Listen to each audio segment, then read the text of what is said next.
Hi, this is Congressman Cole. This is another one of our weekly congressional chats. Actually, in Congress, this was a week more of theater than substance. There's not a lot visibly going on the floor. Obviously, we had the State of the Union message. We've talked quite a bit about that. The parts on Ukraine were reasonably good, although the president, frankly, has not taken every measure possible. We were slow to respond. We need to think about cutting off Russian oil imports, and we'll talk about that in just a minute. And certainly we need a much more robust defense budget than the president originally proposed, and we're underway now. The rest of the State of the Union message, sadly, was the president trying to dodge responsibility. He said we needed border security, but unfortunately, it's his policies or lack of policy at the border that's caused the surge of illegal immigration we've had. Talked about inflation and said he was working hard on it, but didn't really tell us what he was trying to do. And quite frankly, it was his American Rescue Plan, a $1.9 trillion monstrosity, that really set off the inflationary surge, and bad policies with respect to American energy that he instituted at the very beginning of his administration has led to the tremendous increase in the price at the pump, something we're now seeing accentuated by what the Russians are doing in Ukraine. And finally, just not to put too fine a point of it, the Russians are doing what they're doing in Ukraine in large measure because the president failed in Afghanistan and sent all the wrong messages to our adversaries around the world about us being weak rather than strong. So again, I think we saw a State of the Union address that tried to paper over some of the problems that the policies of this administration have actually created. Two other things going on. The part of Congress you don't see very much, negotiations is underway in terms of the so-called Omnibus spending bill. That's the bill that will actually fund the governments for fiscal year. We're 5 months late on that. I attribute that again to the president and particularly Democrats in the Senate wasting a lot of time on Build Back Better and on H.R. 1, the voting rights, or as I call it, rules bill, and not doing the basic work of funding the government. And as we work through those issues, there's four big things to keep in mind. To get a deal, the defense budget's going to have to go up. We live in a pretty dangerous world, and I think the Democrats, frankly, have essentially conceded that point already. Second, the domestic spending is going to have to come down. Democrats have been reckless from day one in terms of the amount of spending they've done. Republicans are trying to reduce that, although we are in the minority in both the Senate and the House. The Hyde Protections, which those of you who are pro-life will be very familiar with, that prevents the federal government from spending money on abortions except in cases of the mother's life, rape, and incest. Those need to be put back in the appropriations bills. They've been there for decades. The Democrats tried to strip them out. We intend to put them back in. And finally, there's literally a plethora of poison pills in the bill. That is usually climate legislation or labor policy or something the Democrats can't actually pass through the Congress, but they try and sneak bits of it into the appropriations bill because we do have to pass an appropriations bill every year. So those four things, we can get to a deal. We've made progress, but we still got a ways to go. We hope we can get it done by March 11th when government funding runs out. If not, I would expect another very short-term CR, continuing resolution to keep the government from shutting down while we continue to hash through the details. The big news of the week, though, is not in Washington, D.C. It's in Ukraine, where we have seen over the last 10 days one of the most brutal violations of another country by Russia's invasion of Ukraine that we've seen in the modern era. Now, Ukraine's a democratic country with a small d, proud people. They've been independent from the old Soviet Union since the early 1990s. They've tried to apply to NATO. That's caused a lot of angst in Moscow. And Putin picked a fight with them and invaded them for no reasons, totally unprovoked aggression. There was no threat against Russia in the Ukraine. And we're watching a brutal and barbaric exercise by Putin right now. And literally hundreds, if not thousands of people have already been killed, over 1 million displaced. I think the Ukrainians have put up an unbelievably heroic resistance. We certainly have sent weapons. I've been very pleased with our European neighbors. They've actually stepped up and in some cases have done more than the United States. So we're going to continue to try and use the economic tools that we have, the sanctions that we have, and organize opinion against the Russians. But I will tell you, it does concern me if you look at the size of Russia versus Ukraine and the overwhelming predominance in firepower that the Russians have. It's amazing the Ukrainians have held out as long as they have. And the odds are still very much against them in the fight, although I suspect they will continue fighting.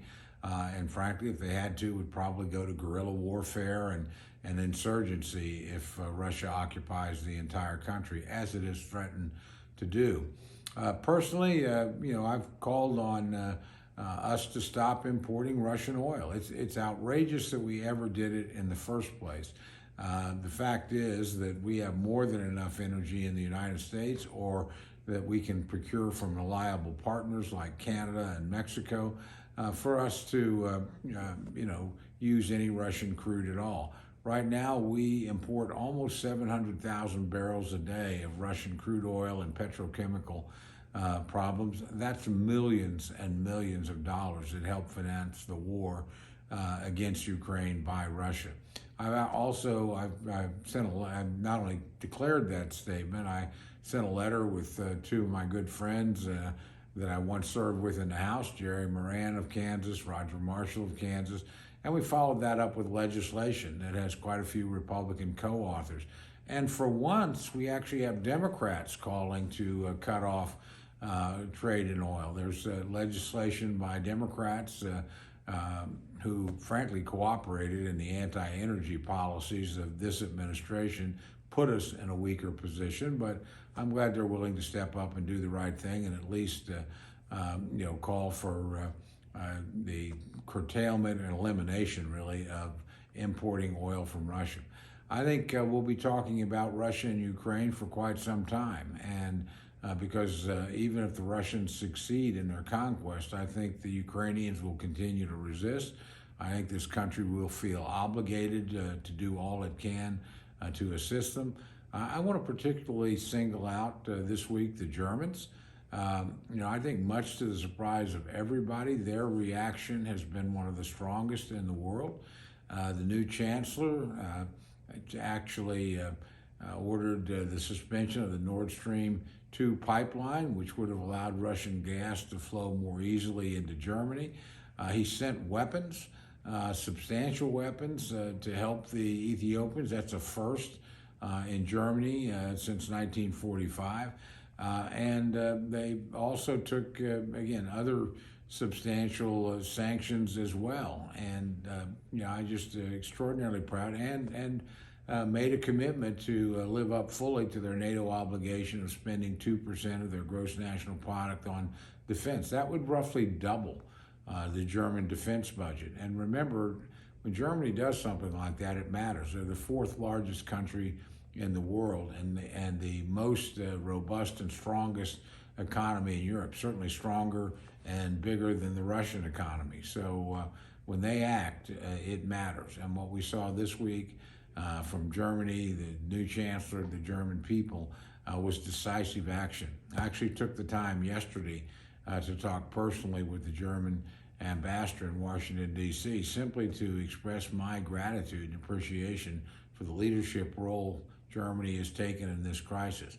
And I'd be remiss not to mention other European countries. If anything, European countries have acted in many cases ahead of the United States in terms of sanctions. And this is a welcome thing. This is to see democratic countries working together to try and thwart aggression, and to see somebody other than the United States sometimes taking the lead role in terms of additional sanctions is rewarding.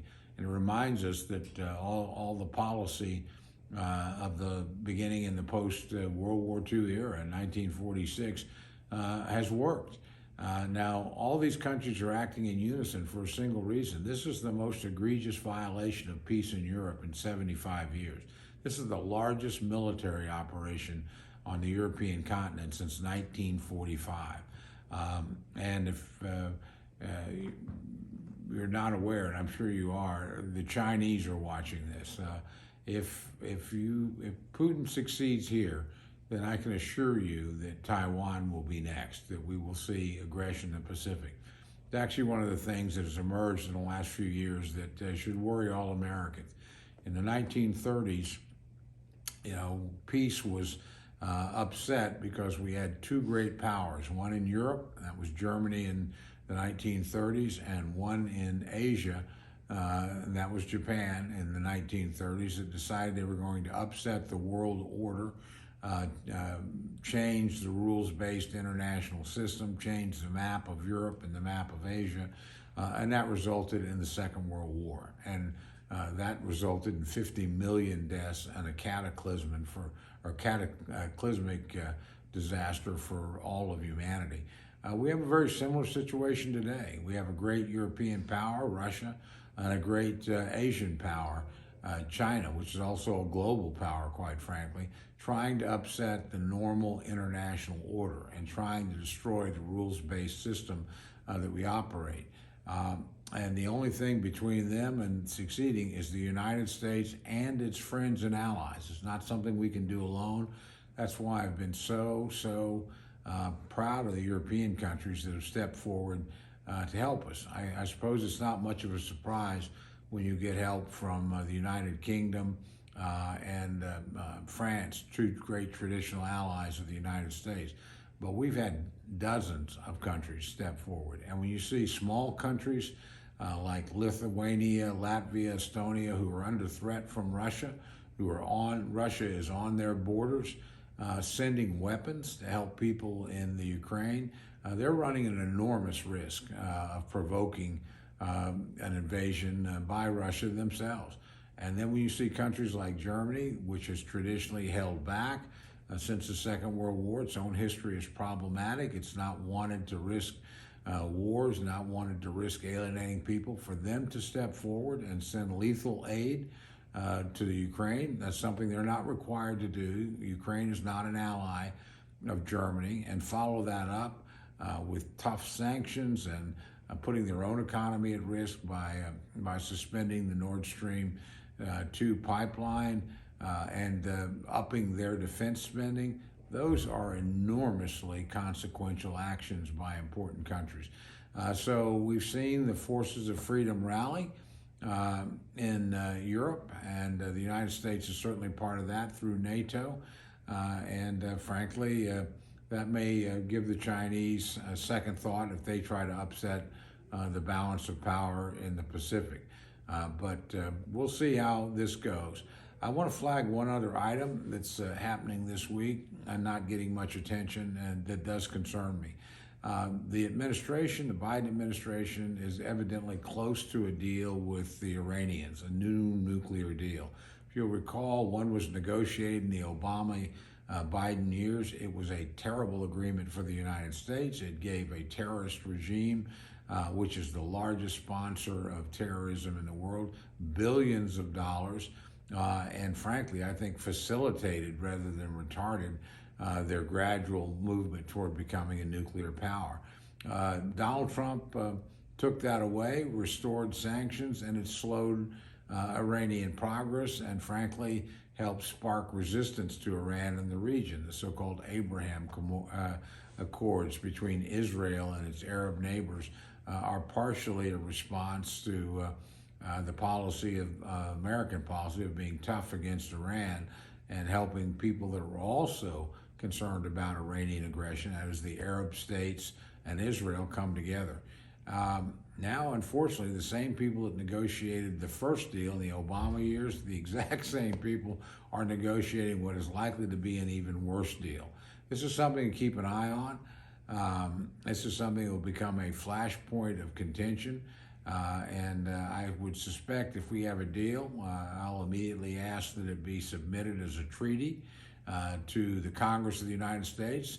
President Obama and Vice President Biden didn't do that with the last Iranian deal. They didn't do it because they could have never passed it.